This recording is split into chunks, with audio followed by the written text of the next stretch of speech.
Nasa 89 na olive ridley turtles na hatchlings ang pinakawalan sa karagatang sakop ng Barangay Katburawan, Ligao City, Albay. Ikinatuwa ng Department of Environment and Natural Resources Bicol na agad na ipinagbigay alam sa kanila ng mga residente ang nadiskubring hatchlings sa lugar. Ang mga pawikan na ito ay kabilang sa mga itinuturing na endangered species na dapat protektahan. Ang pagkakaroon raw ng marine species sa lugar ang resulta ng mas pinahigpit na information education drive ng LGU at DENR sa mga coastal areas.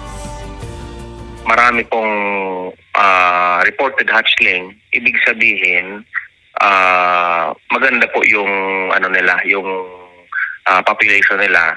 Kasi we have made them aware. So aware na sila. Hindi dati yan, kinukuha nila yan.